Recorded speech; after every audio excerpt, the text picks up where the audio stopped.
Welcome to Sunshine Cathedral's Queer God Squad. It's Tuesday, January 13th, 2026.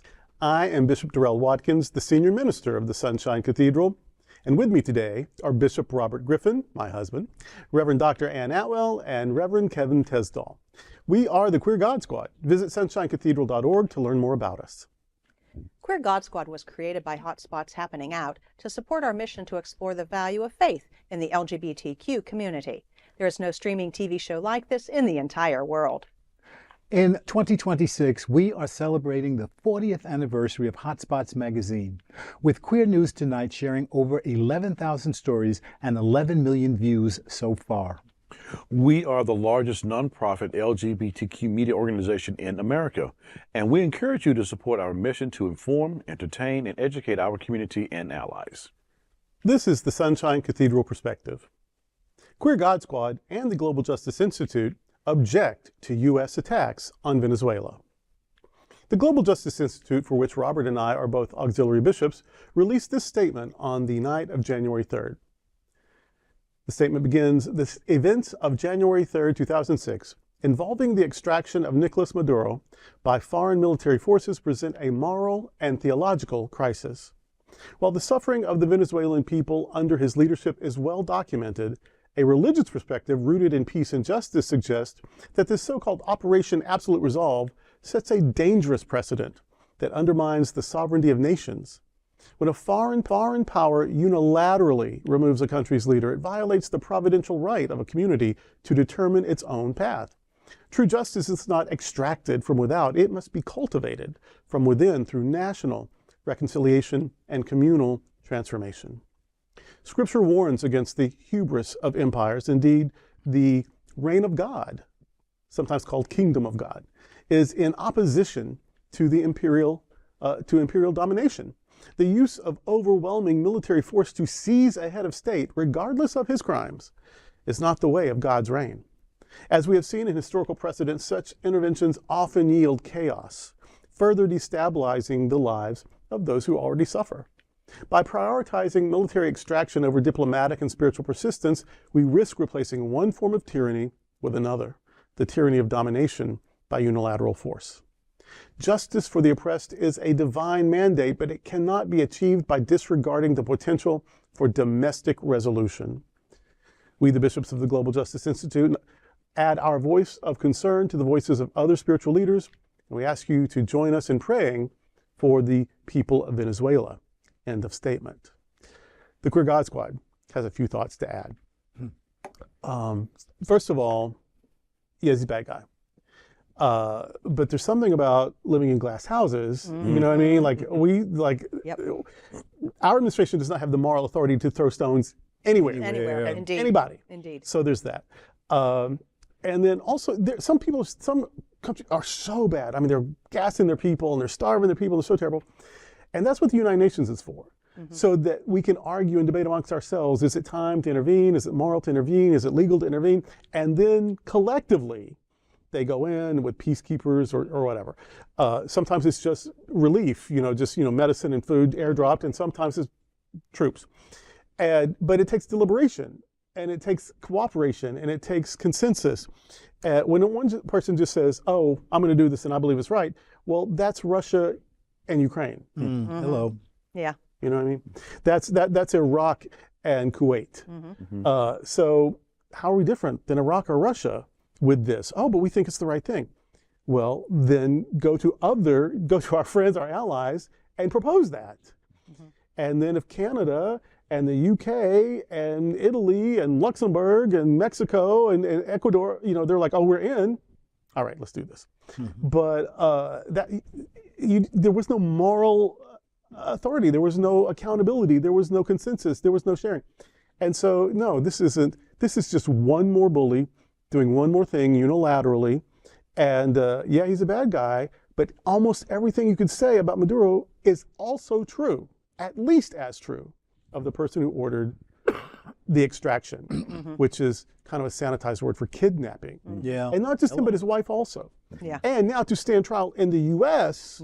for crimes, the same courts that convicted another Latin American president that our president pardoned. for multiple counts of drug infractions. And yet that president gets pardoned, this one gets kidnapped. It's inconsistent, it's immoral, of course it's about oil, of course it's imperialism. We're now even going to, our Secretary of State is going to basically be the de facto viceroy of the country, and we're going to sort out their oil. And how is this not Napoleon?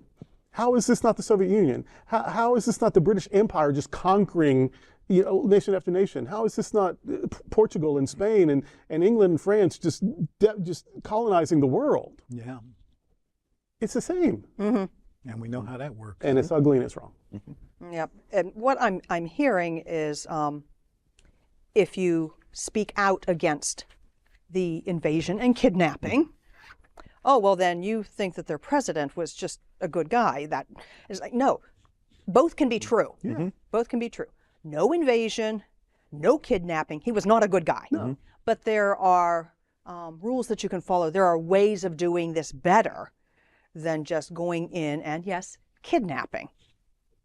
You know, I know one of the prayers that I posted about this was like, some people will be happy that this has happened, Right. and some people are going to be very afraid that this has happened. And I'm talking about the Venezuelan people. I'm not talking about Right, the rest of the world. exactly. The Venezuelan people, there were some who were happy, some who were very, very afraid that this has happened. And as we've watched the ripple effect around the globe, this does not bear well on this current administration, either politically or spiritually or really, what do you want to call it? This is just not a good thing.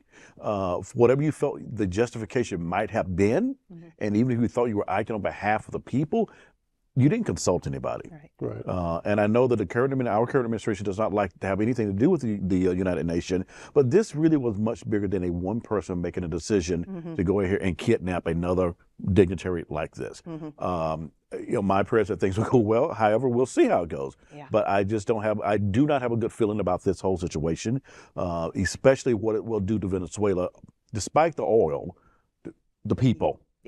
What this will do to people on the ground, and how this will now divide and cause more chaos. At least the current, at the time, vice president is saying, we didn't agree upon anything the American administration is trying to tell us what we have to do. See there. Yeah. So the current vice president of Venezuela said, we didn't ask for this. Yeah. See. And we didn't ask you to come in and rule anything about our country or even to take all our oil field. This is us. We're still in Venezuela. Right. A sovereign nation.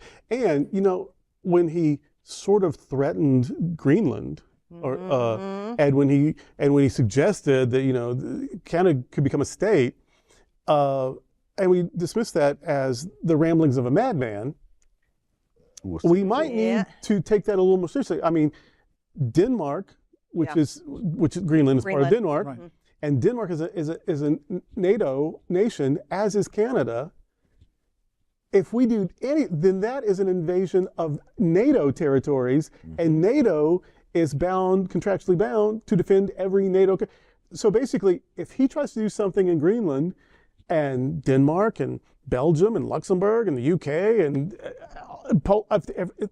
we've started another European war, another world war. Yeah. And I'm not hoping for the worst. I'm not a prophet of doom until recently. Maybe I've become one. Yeah. I just don't feel good. But no, this person is unrestrained, unhinged, and is using the Justice Department and the military that he's renamed the Department of Defense the Department of War. Yeah. And his friend Franklin Graham has said that God is a God of war, and that God actually does hate people. That's the spiritual counsel he's getting. And so we got to pay attention. And yes, pray. Please pray. But praying without entering the voting booth and praying while still spending money that benefits the oligarchs and praying while still hanging out with the people who support the oligarchs is not going to work.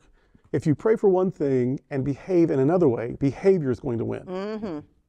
So pray with your lives, not just your words. There are so many layers to this croissant.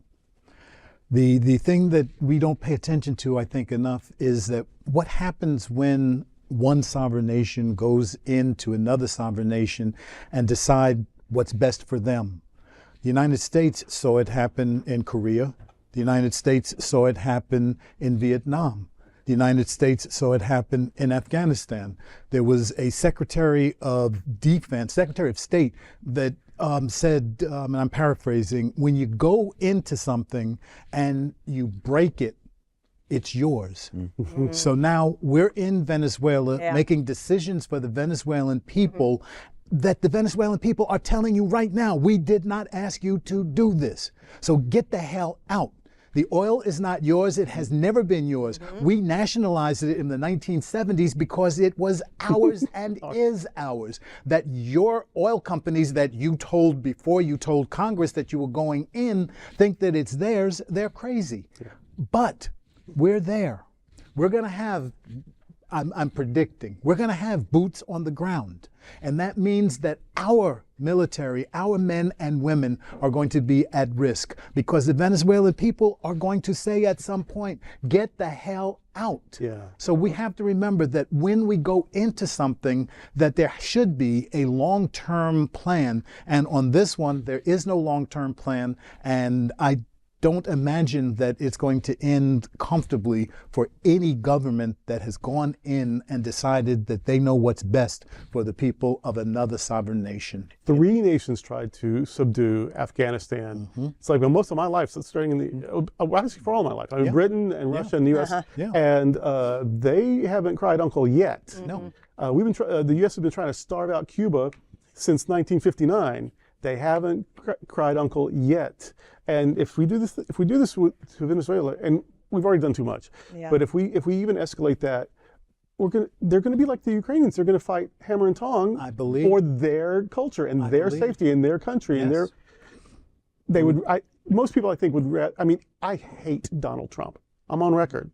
He is a vile, despicable human being. Probably the worst public figure I've ever known in my life. And if Canada came in here and tried to remove him, I'm like, oh no, he's ours to remove. Yeah.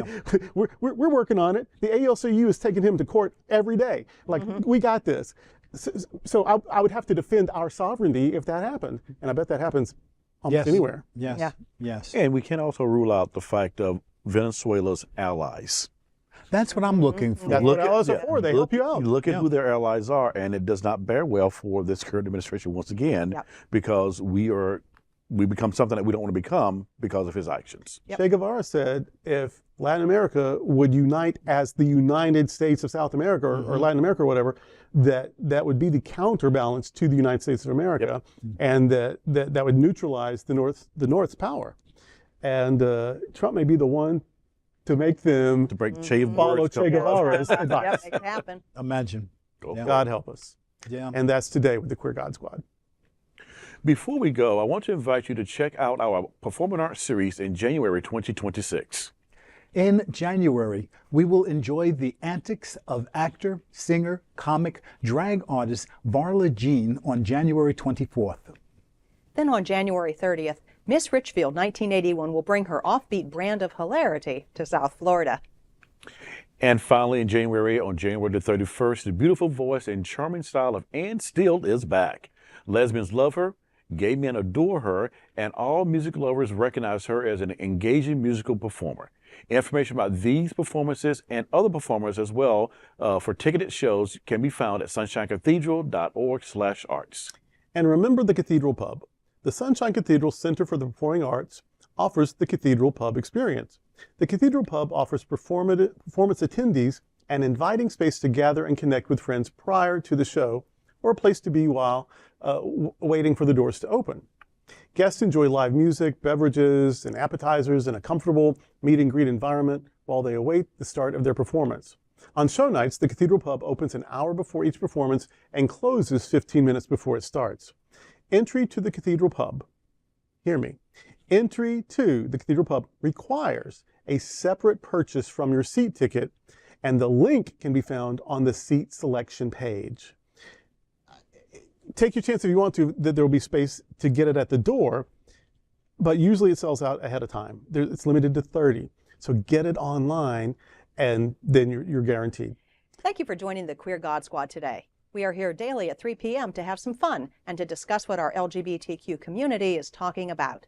Please like and share this and other episodes of the Queer God Squad. Sunshine Cathedral is the world's leading progressive queer church. Progressive, queer, and God. are words that naturally should go together. Remember that we are all in this together. And also remember, you are God's miracle, not God's mistake. Until next time, we are the Queer God Squad.